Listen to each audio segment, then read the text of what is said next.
What's happening, ladies and gentlemen? Welcome back to episode 62 of our Road to Glory career mode. We're into 62 episodes.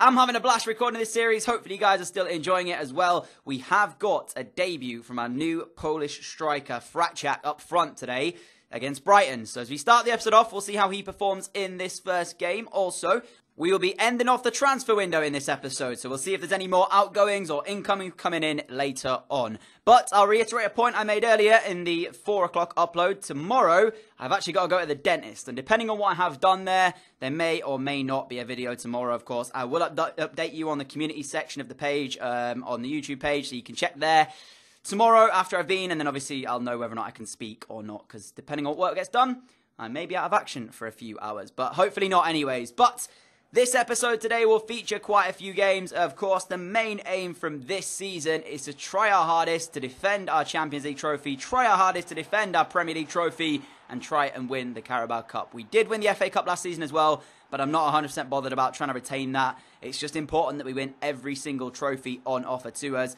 So that's why the Carabao Cup is high up on our list this season. And things started off brilliantly for us because our new striker, our new number 9, Fracek, opened up the scoring inside the first few minutes here at the Amex Stadium. A lovely left-footed finish towards the bottom corner. If you remember the last episode, I did explain to you, though, I have a slight worry with his weak foot and skill moves being quite low. I think he's only got a 2-star weak foot, 1-star skill moves, so not the greatest, but hopefully he can work past that. Players like Mohamed Salah seem to do it, so I'm hoping Fracek can do that as well. We weren't in front for long, though, because Brighton, they hit back. Caleri with a lovely finish towards the top right corner. Not a lot that could be done against that. I mean, as you know, my defending in this year's game is atrocious. That's definitely my weak point. We see it all the time on the channel. If you are a long-time subscriber, my defending, not so good. But having said that, Green again, it has to be said, is probably one of the worst high-rated goalkeepers I think I've ever used in FIFA. Don't know what it is about him, he just seems so useless. But luckily for us, Fracek was on fire! And he got us back in front inside the 31st minute, his second of the afternoon. This time with his right foot. So we speak about the weak foot, but he's had one on either side now, and he's managed to slot home on both occasions. So I don't know what is going to be, whether or not we're just getting a bit of luck out of him, really. Whether or not we'll see that weak foot come into play later on. But for now, it seems like it's working out perfectly. But again, as soon as we went back in front, we gave another chance towards Brighton. Renato Sanchez's free kick whipped in. It was one. Flicked on to their record signing. You are about to hear this correctly. Prepare yourself, boys. £66 million man Musonda finished off what was a sensational move and brought the scores back level. And I am not joking you. They did actually splash the cash on Musonda. I think it was about 66 million. You'll see it later on in the episode when I take you a rundown of all the big major transfers from this window. But I thought that that was sensational. The goal, just seeing a team like Brighton spending that much money on a single player, it blew my mind. Because when you look at Brighton in the series, as we go 3-2 up here through Dominic Calvert-Lewin, they're not exactly a top-tier Premier League side, you know.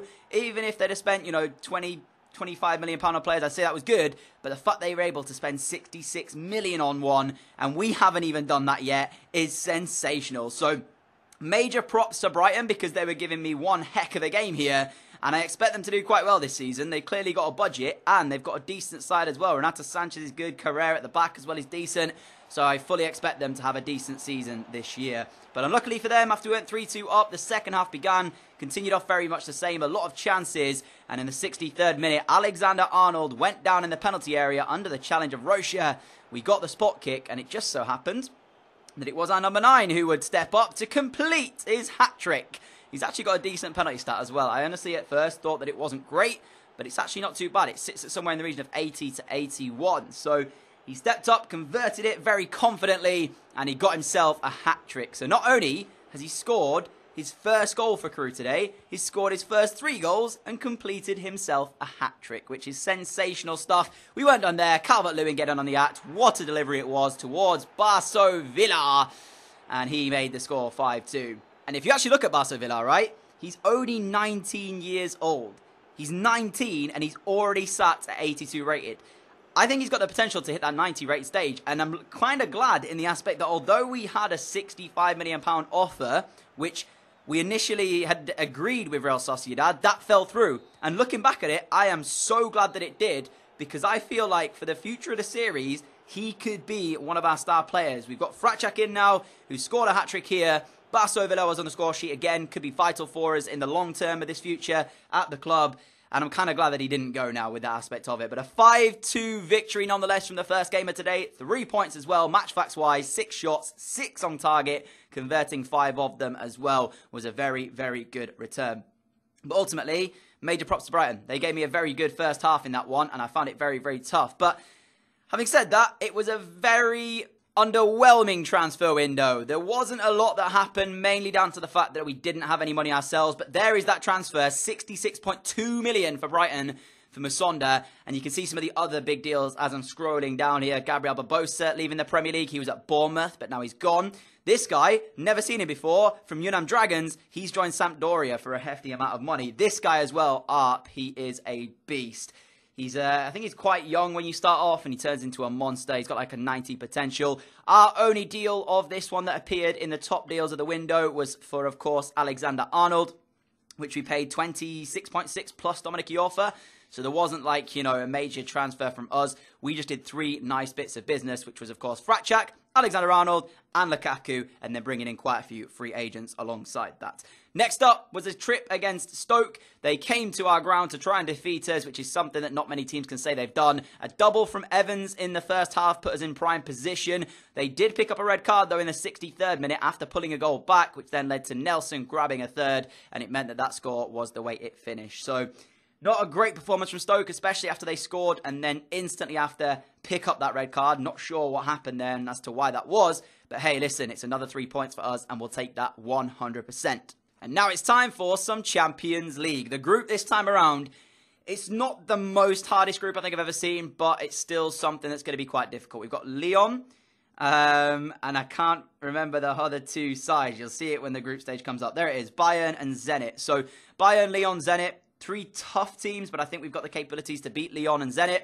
And then it's just about those games against Bayern that's going to either swing the group in our favour or throw it outside. And of course, for us to defend the title, I think this time it's going to be much more difficult defending it than it would have been last season winning it, because we have more expectation, we're playing in a lot more, and the side itself, it's probably not that calibre that I would think would be able to defend it. So looking at it, I don't think we're going to get another Champions League trophy, but we can only try, and that's all we will do. And inside the first 20 minutes, Barso Villa had a shot, which was saved well. And as the ball got cleared away, I tried to slide in with Calvert-Lewin to win it, because I thought the defender was going to try and turn around. He didn't do that, and in the end, I ended up taking him out. You can see here, at this point, I thought he was going to turn around, instead of taking that touch back out ways, because obviously I thought that was going to go out of play. Turned out no. I then, for a second, thought, okay, that's going to be a yellow card. But then I looked, and Calvert-Lewin was sent off. So after 22 minutes here, at our home ground, we were down to 10 men in the first group stage game of this campaign.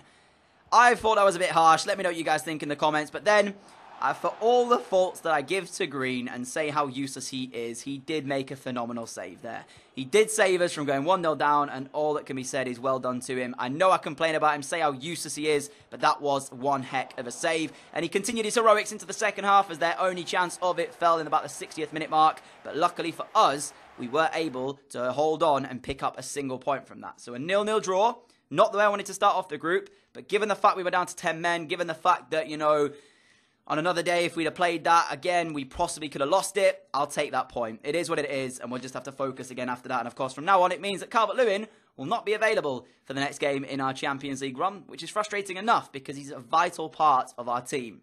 The second to last game, though, comes at the London Stadium, and this one is an absolute cracker, let me say that. I enjoy playing this game, and I like games like this where it's really close and it's so hard to tell who's the better side in them. It just makes the games more interesting. You may have seen earlier at 4 PM we had the Celta Vigo career go out. If you haven't already seen that episode, definitely go back and check it out, because sincerely put, I have no idea what happened during that episode. There was a crazy double leg game against Atletico. Definitely check it out if you haven't already. And maybe check out the entire series if you missed it. It's on the channel as well. But this game, as I said, was so close. West Ham starting off definitely better than we did. They had a shot blocked there very well by Tarkowski, may I add. And then from the corner, they whipped it in for Kappa to head close. He couldn't keep his header on target, though, as it went wide of the post. Then we got into the game. Reiss Nelson from a short corner. We use this all the time. He finds Tarkowski, who, adding to his earlier heroics, he decided he would go up the other end and score the opener. So we took the lead through an unlikely scorer in James Tarkowski. But as the second half began, I couldn't defend, and I think it was Jeju got through and equalised the score at 1-1. Yeah, you can see me trying to defend it, and I just missed my tackle with Concert, and Jeju goes on to equalise. So all up in the air, anything to play for now. Daley Blind finds a nice ball through to Mali. His delivery whipped in towards the box, which was so close to finding a second, but for the post to deny West Ham United.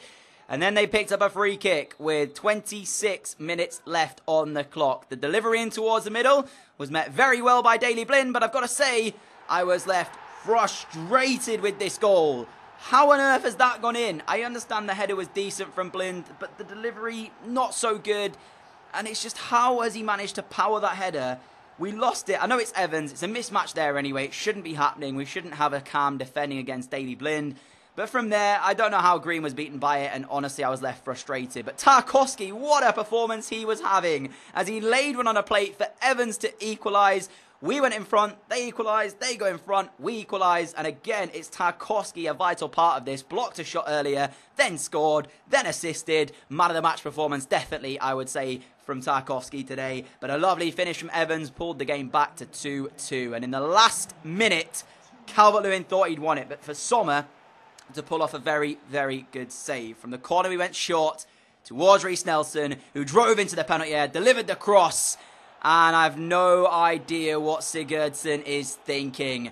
He brings down Nelson in the 90th minute, handing us a penalty to win the game. We just have to convert it. Are we going to do that, though? Donis steps up, taps it to the right, and I was so thankful to see Sommer diving completely the other way. And with a matter of seconds left on the clock, Crewe had gone from being 1-0 up to losing 2-1 to winning the game by 3-2. It's a roller coaster here at the London Stadium. I felt so bad as well for West Ham, who had their moments during this one. As I said, the game was close. Match facts suggest it wasn't that close, but let me tell you that it definitely was in terms of the vital chances during that one. And it honestly could have gone either way.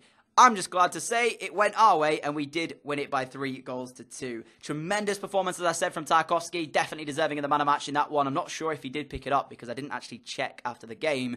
But if I was to hand it to anybody, it's got to go to him. So next up, and the last game of today's episode, was in the Carabao Cup. Bristol City are our opponents for this one. And because, although this is the round 3, because we're prioritising it, I feel like I have to play the games just to make sure we do get through them. So although Bristol City at this point, even if I was to sim this, I think we could have still beaten them away from home, but it's always risky with that sim. It just so happens that the man who would captain the side out there today was going to be Jay Green, our very high-rated but somewhat useless goalkeeper. He wears the armband for the first time in this side. As you can see, it's a changed-around team as well, the 4-2-3-1. I think the only people to retain their places were Reiss Nelson, Gaia and Green. I think everybody else was pretty much switched out of the lineup. And it took right until the second half for us to actually find the goal. Maybe Alexander-Arnold as well, I think. I maybe told a lie there because he was also in the starting 11 today. Anyways, he laid it on a plate for Gaia to tap home. It was a simple goal, but it's a nice goal as well at that because it showed that we can create from pretty much nowhere. Credit, though, to Bristol City. They definitely came back, and they came back fighting. A lovely crossing towards the middle. And again, it's frustrating because Green does get a pretty big hand to this. And should he have saved it? That's the question that I'm going to be asking you guys today. But Reed, anyways, taps home. He equalised the score at 1-1. You can see it's just so frustrating. But we continue on to the last 10 minutes where a 1-2 with Reiss Nelson and Donis laid it on a plate for the Englishman to finish in that bottom corner and find the second goal of the afternoon. And surely now fire us into the next round of the Carabao Cup because in the last 10 minutes, we managed to be able to keep Bristol City quiet for the majority of this game. I felt like my defending was going to be good enough to hold on to this one. Credit, though, where it's due. Bristol City played pretty well. They gave us a tough game, and it was only a 2-1 victory for us. But it was a 2-1 victory nonetheless. We moved through to the 4th round of the competition. We adapted to today's tremendous performances in and around the other games, provided that we can still do well in the Champions League, even with that draw that happened 0-0 against Lyon. But ladies and gentlemen, as I show you the final game against Bournemouth, which was in fact a sim, we will end the episode off there today. And you can see after the game was played out, Alexander-Arnold gave us the lead inside 7 minutes. And the one thing that I said would not happen when I let Olanare go was that Green would not pick up an injury. Well, I lied, because out of nowhere, picks up an injury. We end up going on to win this 3-0, and luckily the injury to Green was only 3 weeks, but it does mean we have to use our reserve goalkeeper for next episode. So we'll see how that goes anyways. But ladies and gentlemen, that is how we end the episode off today. Thank you so much for all your support on the channel. Thank you for watching this episode as well. If you did enjoy it, I'd like to be greatly appreciated. If you're new around here, like what you see, subscribe button is down below. You can click that. And also alongside that is the notification bell. I'll see you all again soon, guys. Adios.